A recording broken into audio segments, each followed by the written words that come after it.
Hello, everyone. My name is Connor, and welcome to my presentation on SSH for Cybr Isa 4220. Today, we'll be diving into the fascinating world of Secure Shell and exploring its core features, technical details, and some critical security recommendations that can help protect your systems. Whether you're familiar with SSH or hearing about it for the first time, I hope you'll find this presentation insightful as we uncover how this protocol ensures secure remote communication.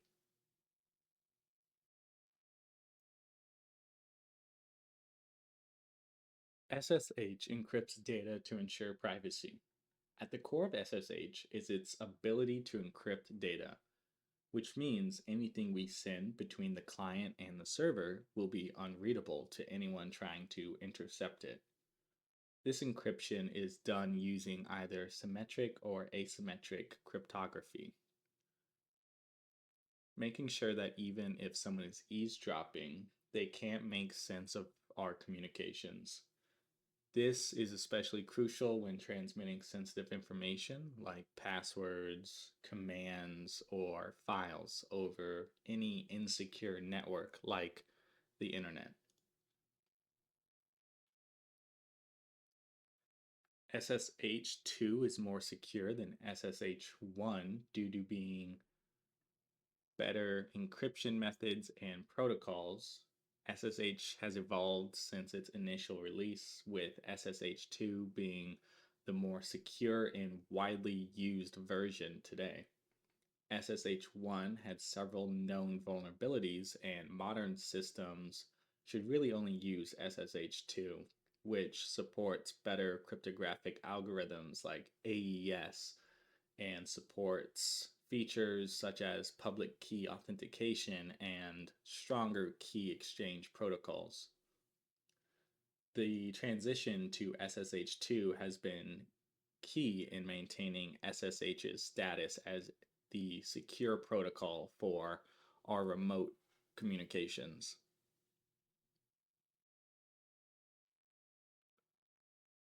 SSH key management involves handling public and private keys securely.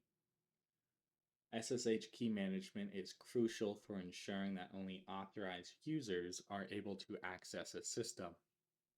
This process involves generating a key pair, a public and a private key, with the public key placed on the server and the private key stored securely with the client. Managing these keys effectively, such as by regularly rotating keys, limiting access, and ensuring they are protected by strong passphrases, is very important to keep our SSH environment secure and to prevent any unauthorized access.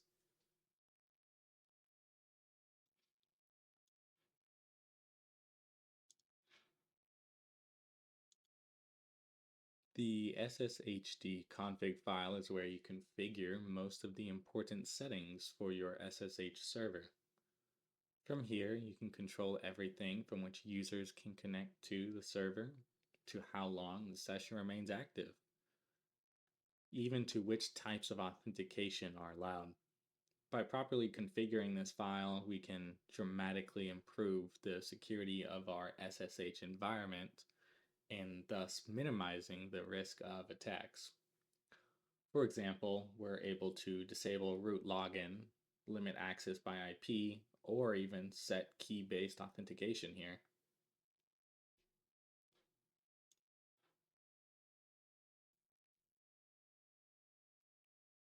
SSH allows for both local and remote port forwarding. This creates secure tunnels for various types of network services.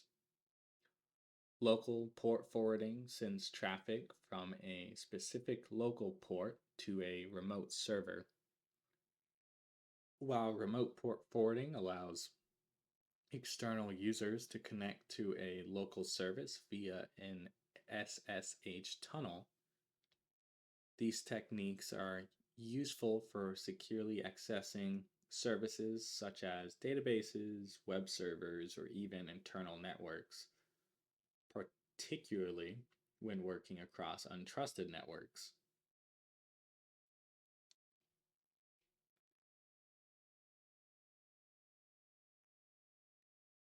SSH is commonly used in automation for server management and backups. SSH plays a big role in automation, especially for system administrators managing multiple servers at a time.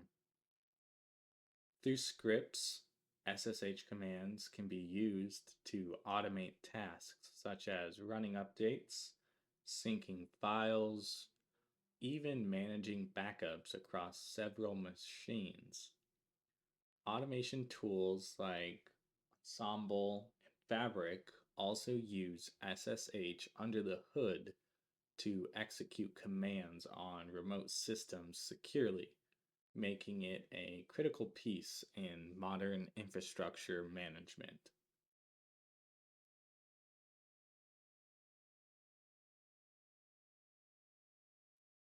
For security recommendations, we are looking at a few points, starting with disable unused authentication methods. We can reduce the attack surface by disabling any unused authentication methods. For added security, it's important that we disable these unused authentication methods like password based logins or older, less secure methods like R hosts.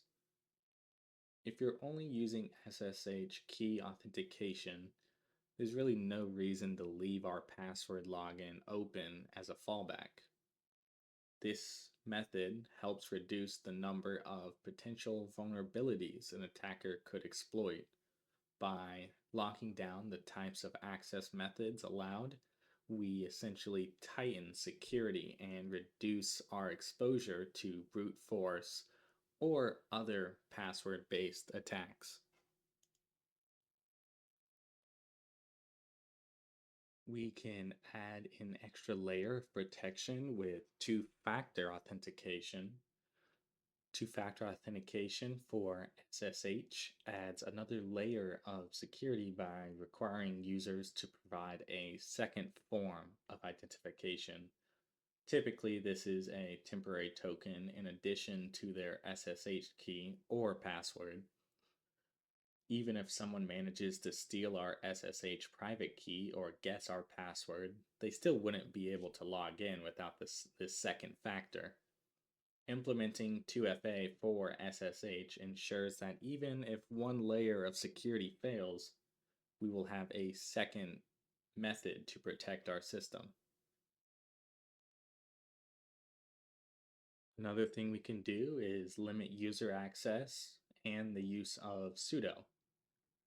Restricting user privileges and control for who can use sudo for admin tasks, since not every user who can log into our SSH server really needs admin access. So, restricting who can use the sudo command helps prevent any accidental or malicious changes to our system.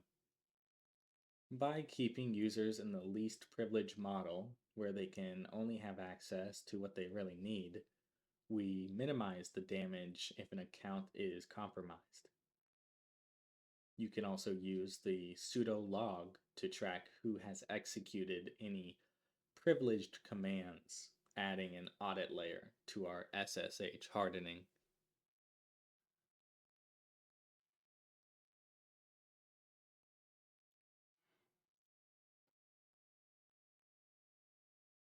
We should be disconnecting idle users after a specific period to prevent any session hijacking. This is because idle sessions can be a security risk if they're left open and unattended. By setting an idle timeout in our SSH configuration, we can ensure that users who forget to log out are automatically disconnected after a specified period. This reduces the risk of somebody gaining access to an unattended terminal and or exploiting the open session. It's a simple and effective way that we can use to lower the risk of unauthorized access through SSH.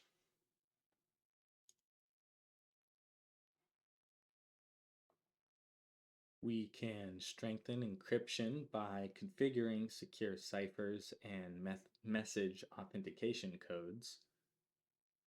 SSH's security relies heavily on the ciphers and algorithms it uses to encrypt data and verify message integrity.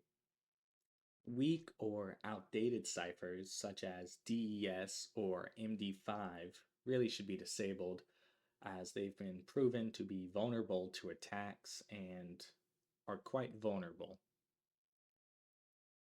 Instead, we should enable strong ciphers like AES 256 and use modern MAC algorithms like HMAC SHA-2 by configuring your SSH server to only use the latest and most secure cryptographic methods. We greatly reduce the chances of any attackers breaking our encryption. Another thing is we should be tracking login attempts and to also set up alerts for any suspicious activity. Since logging is one of the most effective ways to keep an eye on what's happening with our SSH server, monitoring login attempts, we can detect potential brute force attacks or other suspicious activity. Tools like fail to ban can be configured to automatically block specific IP addresses that have multiple failed login attempts. This is great for any brute force attempts. Additionally, setting up alerts for any unusual SSH activity really helps us respond quickly and effectively to potential breaches before they really escalate to a higher level.